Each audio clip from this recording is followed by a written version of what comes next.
Good morning and welcome to my blog, Wisdom for Today. And since this is the fourth Tuesday of the month, I want to tell you about a character in church history who helped change Christian missions for the better, I think.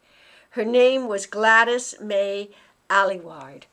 And Gladys May Aylward, if you may not know her name, but there is a movie made about her.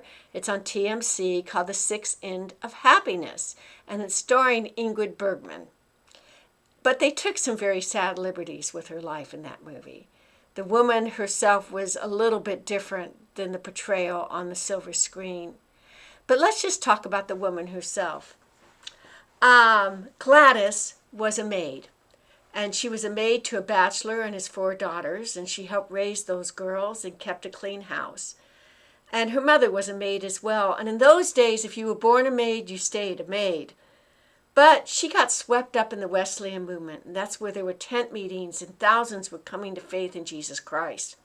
Not only did she find a saving knowledge of Jesus Christ, she got a heart for the mission, and she was accepted by the China Inland Mission to study Chinese.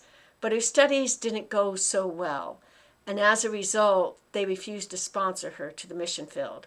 But that did not stop Gladys. Gladys had lived her life very modestly and had accumulated a great deal of savings. And she spent her life savings getting a train ticket to go to China.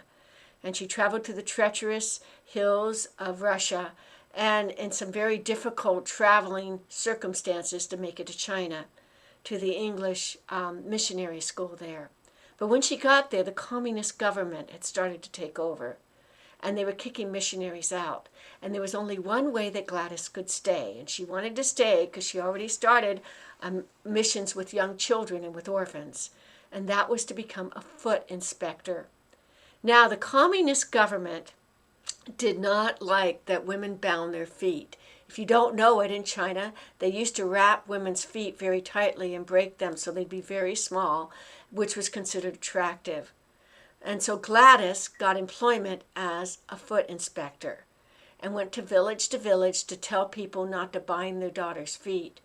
But while she was doing that, she also brought the gospel with her. She was so effective in her diplomacy that once when there was a riot at a Chinese prison, they called upon her to help negotiate between the guards and the prisoners. She was a bold woman.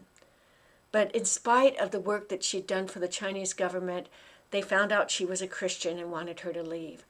But she was frightened as to what would happen with her orphanage, so she took 100 of her children across a treacherous landscape and brought them to Taiwan and formed a system of missionary schools there at the time and also orphanages. Her mother was ill at the time, and she came back to the UK only to discover that there was a movie about her life. And in this movie, they had her have a love affair with a soldier that helped her through the mountains. And actually, in reality, that soldier was her convert. He was already married to a woman that he was still in love with. And there was no love affair. And in the movie, they have her abandon the orphans to go be with the man, which was ridiculous. Because in reality, all she wanted to do was spread the gospel. But she put up with the unwanted fame for a short while, but applied to go back to China in 1970, which she did.